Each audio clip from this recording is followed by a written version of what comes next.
Media మిత్రులకి నమస్కారాలు. అఖిలాండ కోటి బ్రహ్మాండ నాయకుడు, కలియుగ ప్రత్యక్ష దైవం, కోట్లాది మంది హిందువులకు ఆరాధ్య దైవం, ఆపద ముక్కులవాడు, అనాథ రక్షకుడు గోవిందుడికి ఖజానాకే రక్షణ లేకుండా పోయింది 2019 నుంచి 24 మధ్యలో. మిత్రులారా, గోవిందుడు వెంకటేశ్వర స్వామి ఖజానాకే రక్షణ లేకుండా పోయింది. నివ్వెరపోతున్నాం. ఒక్కొక్క అంశం మా దృష్టికి వస్తూ ఉంటే అసలు వీళ్ళు మనుషుల పశువుల అని అర్థం అవట్లే. మనుషుల రాక్షసుల? భగవంతుడి డబ్బుని వాటాలు చేసుకొని పంచుకొని కోట్ల రూపాయలతో వ్యాపారాలు చేసుకుంటున్నట్టు ఆ రోజు ఇన్వాల్వ్ అయినట్టు వీరిని చర్యలు తీసుకోకుండా 2019 నుంచి 24 వరకు తిరుమల తిరుపతి దేవస్థానాల్లో పనిచేసినట్టు ఎగ్జిక్యూటివ్ ఆఫీసర్ ఎందుకు మౌనంగా ఉన్నారు? వీరి మీద ఎందుకు చర్యలు తీసుకోలేదు? మిత్రులారా, తులాభారం అత్యంత పవిత్రమైనటువంటి స్థలం తిరుమల ఆలయంలో. మొత్తం తులాభారం మొక్కుంటారు. మా ఇంట్లో నా బిడ్డకి వివాహం అయితే తులాభారం చేస్తాం. నా కూతురికి బిడ్డ పుట్టినాక ఆ బిడ్డను తీసుకొని వచ్చి తులాభారం చేస్తాం. నా బిడ్డకి ఆరోగ్యం సరిగైతే తులాభారం చేస్తాం. నా భర్తకి ఆపరేషన్ సక్సెస్ అయితే తులాభారం చేస్తాం. ఇదే కాకుండా నిలువు దోపిడి కూడా ఇస్తారు హుండీలో. మిత్రులారా, అంటే ఒంటి మీద ఉన్నటువంటి మంగళసూత్రాలతో పాటు హుండీలు వేసే సాంప్రదాయం ఉంది. ఆ హుండీలే సమర్పించిన కానుకలు కూడా 2019 24 వరకు అప్పుడు జరిగినటువంటి పరకామణిలో కోట్ల రూపాయలు దారి మళ్ళీపోయింది. దాని మీద విచారణ చేసి లోక్ అదాలత్లో ఇటు చిట్టి కింద పంచాయతీ చేసినట్టు వారిని లోక్ అదాలత్లో రాజీ చేసి పంపించేశారు. ఇది తులాభారం అంశంలో కాంట్రాక్ట్ ఎంప్లాయీస్, అక్కడ ఉన్నటువంటి కాంట్రాక్ట్ ఎంప్లాయీస్ కొందరు నిత్యం రోజు లక్షల రూపాయలు తీసుకొని బయట వచ్చేశారు. వారి మీద మేము గతంలో అప్పుడు పనిచేసినటువంటి ఈఓకి మేము ఫిర్యాదు చేశామని చెప్పి కొందరు నా దృష్టికి తీసుకొని వచ్చారు. నేను ఇంటర్నెట్లో కనుక్కుంటే జరిగింది వాస్తవము, మేము విచారణ చేశాము, కానీ వారి మీద చర్యలు తీసుకోలేదు. ఎందుకు చర్యలు తీసుకోలేదు?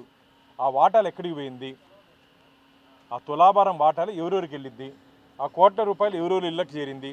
ఆ కోట్ల రూపాయలు ఎవరెవరు చేతికి చేరిందో నిగ్గు తీర్చాల్సిన అధికారులు వారిని కాంట్రాక్ట్ ఎంప్లాయీస్ని తొలగించి ఆ స్థానంలో పర్మనెంట్ ఎంప్లాయీస్ని పెట్టారు. ఎంత అన్యాయం ఇది వెంకటేశ్వర స్వామి దగ్గర జరిగినటువంటి అంశం. కాబట్టి దీని మీద టీటీడీ ధర్మకర్తల మండలి సభ్యుడిగా, వెంకటేశ్వర స్వామి భక్తుడిగా నాకు టీటీడీ విజిలెన్స్ వారికి గతంలో కూడా వారి టీటీడీ బోర్డులో కూడా నేను దీన్ని లేవనెత్తి వారి దృష్టికి తీసుకుని వెళ్ళడం జరిగింది. ఈ మధ్య కాలంలో ఎన్డీఏ కూటమి అధికారంలోకి వచ్చిన తర్వాత స్టేట్ విజిలెన్స్ అండ్ ఎన్ఫోర్స్మెంట్ టీటీడీలో జరిగినటువంటి అన్ని అవినీతి అక్రమాల మీద ఒక ప్రత్యేక ఎంక్వైరీ చేయడం జరిగింది. అందులో ఇది ఈ అంశం కూడా మిస్ అయింది. ఎందుకంటే ఎవరికి ఈ అంశం మీద ఈ పరకామణిలో ఎంక్వైరీ చేశారు, ఆ తులాభారంలో కూడా ఇలాంటి జరుగుతుందని చెప్పి నివ్వెరపోతున్నారు అధికారులు కూడా. దాదాపు 20-30 సంవత్సరాలుగా తిరుమల తిరుపతి దేవస్థానంలో జరుగుతున్నటువంటి అంశాల మీద క్షుణ్ణంగా పరిశీలిస్తున్నట్టు నాకు కూడా అసలు వీళ్ళు మనుషుల ఏం అర్థం కావట్లేదు. అసలు నాకైతే అనుమానం ఉంది, స్వామివారి నగలు కూడా భద్రంగా ఉన్నాయా అని నాకైతే అనుమానం ఉంది మిత్రులారా. ఎందుకంటే హుండీని వదలలేదు, అంటే పరకామణిలో వదలలేదు, ఇదేంది మన తులాభారాన్ని వదలలేదు, అసలు ఆభరణాలన్నా భద్రంగా ఉన్నాయని చెప్పి నాకు అనుమానం ఉంది. ఒక ధర్మకర్తల మండలి సభ్యుడిగా నాకు అనుమానాలు ఉంది. నేను రేపు జరగబో ధర్మకర్తల మండలి సమావేశంలో దీని మీద అడగాలనుకుంటున్నాను భక్తుల తరపున. ఇది చాలా బాధాకరమైన విషయం. ఎందుకంటే నేనైతే గట్టి నమ్మకం ఉంది టీటీడీ ఉన్నటువంటి వ్యవస్థల మీద. ఒక పిడికడి మట్టి కూడా బయటికి తాలేరని చెప్పి ఒక గట్టి విశ్వాసం నమ్మకం నాకు ఉండేది. కానీ 2019 నుంచి 24 మధ్యలో అప్పటి నుండి అధికారులు, ధర్మకర్తల మండలిలో ఉన్నటువంటి పెద్దలు గూడుపుటాన్ని చేసుకొని స్వామివారి సొత్తుని ఇట్లా ఇష్టానుసారంగా పప్పు బెల్లాలు పంచుకున్నట్టు పంచుకునేశారని చెప్పి ఒక ఆవేదన, ఆందోళనతో నేను మాట్లాడుతున్నా మిత్రులారా. ఇది మంచిది కాదు. ఏ విధంగా అయితే గతంలో తిరుమల తిరుపతి దేవస్థానాల్లో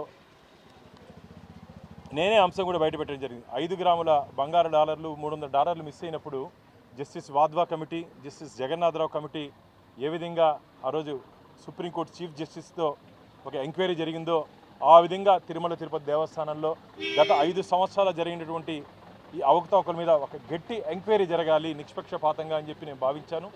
విజిలెన్స్ అధికారులకి ఇక్కడ తిరుపతి నుండి విజిలెన్స్ అధికారుల దృష్టికి నేను తీసుకుని వెళ్ళాను. తొందరలోనే రాష్ట్ర డీజీపీ గారిని కూడా విజయవాడలో కలవబోతున్నాను. రాష్ట్ర గౌరవ ముఖ్యమంత్రి గారికి కూడా ఇక జరిగినటువంటి అన్యాయాల మీద వారికి కూడా వివరించబోతున్నాను. రాబో రోజుల్లో ఖచ్చితంగా ఇంటి దొంగలను వదిలే ప్రసక్తే లేదు. అక్కడ పనిచేసినట్టు కొంతమంది కాంట్రాక్ట్ ఉద్యోగస్తులు కోట్లకు పరిగెత్తారని చెప్పి అసలు వారు అప్పుడున్నట్టు అధికార పార్టీలో ముఖ్య హోదాల్లో పనిచేశారని చెప్పి నాకు ఉంటే ఇన్ఫర్మేషన్ మిత్రులారా. అంటే వైసీపీ పార్టీకి సంబంధించి ఒక నాయకుడిగా వాళ్ళు చలామణి అవుతున్నారు. ఇప్పుడు ఆ ఊరిలో పోతే దాదాపు 3-4 పెద్ద పెద్ద భవనాలు ఉన్నాయి. కోట్ల రూపాయలు తండలు అంటారు, అదే ఫైనాన్స్ మారుస్తున్నారు. కిలోలు కొద్ది బంగారు ఉందని చెప్పి అక్కడ ఉంటే స్థానికులు చెప్పడం జరిగింది. ఎంత బాధ అంటే దీని మీద గతంలో అనేక పర్యాలు అప్పుడున్నటువంటి ఈవో గారికి ధర్మారెడ్డి గారి దృష్టికి తీసుకుని వెళ్ళారు, మేలు చేశారు, చెప్పారు. ఎక్కడ విచారణ, ఎందుకు కాపాడారు వారిని, ఎవరి కోసం కాపాడారు వారిని, ఇవంతా బయట రావాల్సిన అవసరం ఉంది. కాబట్టి తిరుమల తిరుపతి దేవస్థానంలో 2019 నుంచి 24 వరకు, నేను ఎందుకు మళ్ళీ 2019 నుంచి 24 వరకు అని చెప్తున్నా అంటే 5 సంవత్సరాల జగన్మోహన్ రెడ్డి కాలంలో హిందూ దేవుళ్ళన్నా సరే దేవస్థానాలన్నా సరే ఒక భక్తి లేదు, భయం లేదు. భక్తి అన్నా ఉండాలి, భయం అన్నా ఉండాలి. ఈ రెండూ లేనటువంటి వ్యక్తి జగన్మోహన్ రెడ్డి రాష్ట్రానికి ముఖ్యమంత్రిగా అయిన దౌర్భాగ్యం. వెంకటేశ్వర స్వామి ఆలయంలో ఇన్ని అరాచకాలు అపచారాలు జరిగాయి మిత్రులారా. కాబట్టి దీని మీద డీటెయిల్డ్ ఎంక్వైరీకి నేను కోరాను. రాబో రోజుల్లో ఖచ్చితంగా ఈ విషయాలన్నీ బయటపడతాయి. ఎవరెవరు స్వామివారికి డబ్బులు తినేశారో ప్రతి పైసా వడ్డీ కాసుల వాడికి వడ్డీతో పాటు కట్టిస్తాం.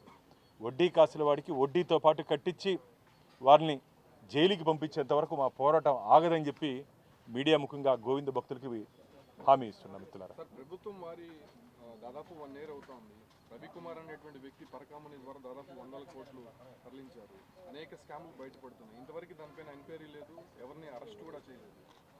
నేను ఈ అంశాన్ని టీటీడీ ధర్మకర్తల మండలిలో లేవనెత్తినప్పుడు మా గౌరవ కార్యనిర్వహణాధికారి ఈఓ గారు చెప్పడం జరిగింది. State vigilance and enforcement enquiry report ముఖ్యమంత్రి గారికి సబ్మిట్ చేశారు. ఆ రిపోర్ట్ వచ్చిన తర్వాత వారి మీద మేము చర్యలు తీసుకుంటాం. అలాగే వారి మీద టీటీడీ ఉద్యోగస్తులు ఎవరైనా ఉంటే వారి పాత్ర మీద మేము క్రమశిక్షణ చర్యలు తీసుకుంటామని చెప్పడం జరిగింది. నాకైతే గట్టి నమ్మకం, విశ్వాసం ఉంది. రాబో రోజుల్లో చాలామంది జైలుకి వెళ్ళే ప్రమాదం ఉంది. అప్పుడు పనిచేసినటువంటి అధికారులు కానీ అప్పుడు ఉన్నటువంటి పెద్దలు కానీ ఖచ్చితంగా జైలుకి వెళ్ళే ప్రమాదం తొందరలోనే ఉంది. ఇప్పుడున్న ప్రభుత్వం ఎవరికి లొంగే ప్రభుత్వం కాదు, ఎవరిని కాపాడే ప్రభుత్వం కాదు, ఎవరిని కాపాడాల్సిన అవసరం మాకు లేదు. కాబట్టి అప్పుడు దాంట్లో ఉన్నటువంటి పాత్రదారులు, సూత్రధారులు, ముఖ్యంగా వాటాదారులు ఎవరి దగ్గర చేయించారు, ఎట్లా చేయించారు, దాన్ని ఎక్కడ పంచుకున్నారో మొత్తం అంతా బయటపెట్టబోతున్నాం. మొత్తం అందరినీ తొందరలోనే జైలుకి పంపించబోతాం. గత ప్రభుత్వంలో పనిచేసినటువంటి టీటీడీలోని అధికారులు ఇప్పటికీ కూడా అదే ప్రాంతాల్లో అదే స్టేటస్లో కూడా పనిచేస్తున్న పరిస్థితి. వాళ్ళ వల్లే ఈ అవినీతి కుంభకోణాలు ఏది కూడా వెలుగులోకి రాకపోవడం, ఏదైతే ఒక విచారణ పేరుతో కూడా జాప్యం జరుగుతుందని చెప్పి కూడా భక్తులు అనుకుంటున్నారు. ఇది ఖచ్చితంగా దీంట్లో వాస్తవం ఉంది. గతంలో పనిచేసినటువంటి ప్రభుత్వంలో ఉన్నటువంటి అధికారులు కొందరు ఇంకా టీటీడీలు ఉన్నారు కాబట్టి ఇంకా దానికి సంస్థలో కొన్ని లోటుపాట్లు బయట రాకుండా కాపాడుతున్నారని చెప్పారు. నేను ఈఓ గారికి, చైర్మన్ గారికి చెప్పాము. అప్పుడు పనిచేసినట్టు అందరినీ ఖచ్చితంగా మేము బదిలీ చేయిస్తున్నాం.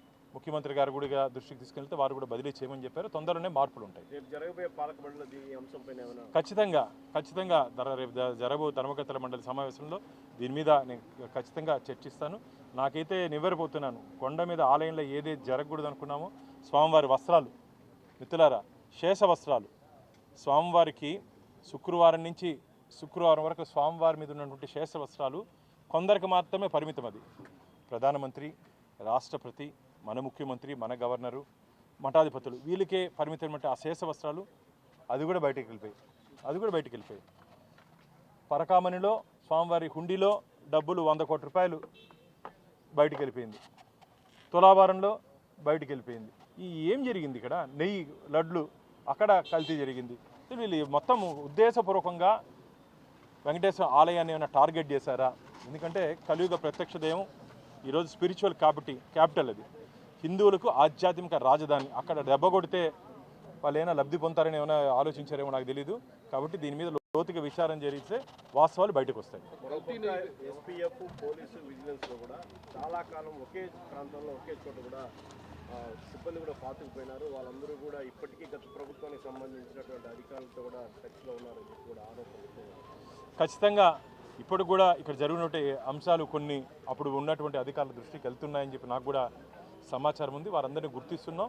ఎవరైనా సరే స్వామివారి పట్ల అపచారం చేస్తే, స్వామివారికి ద్రోహం చేస్తే, స్వామివారి డబ్బు తింటే ఖచ్చితంగా వారందరికీ రాబో రోజుల్లో వెంకటేశ్వర స్వామి గతంలో మనకు తెలిసి ఏ విధంగా శిక్షించారో, ఏ స్థాయిలో ఉన్న వ్యక్తికైనా సరే ఏ విధంగా శిక్షించారో వెంకటేశ్వర స్వామి అందరికీ తెలుసు. ఆ విధంగా స్వామికి శిక్షిస్తాడు. మా ప్రభుత్వం ఎన్డీఏ కూటమి కూడా మేము గట్టిగా శిక్షిస్తాం.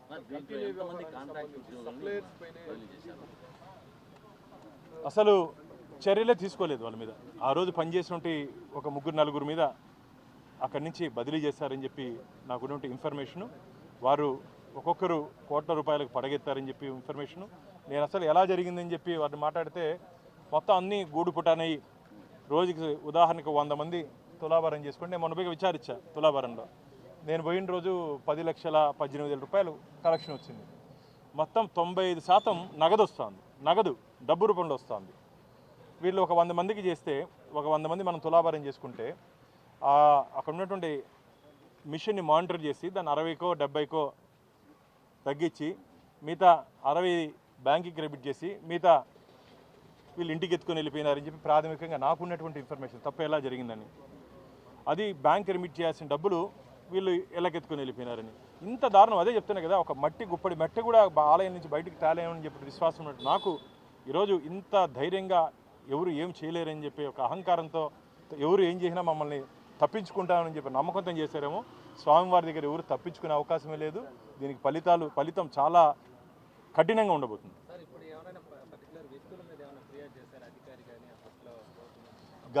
గత నాకున్నటువంటి ఇన్ఫర్మేషన్ అప్పుడున్నటువంటి ఈఓకి వ్యక్తుల పేరుతో కూడా ఫిర్యాదు చేసిన అధికారి వదిలేశాడు.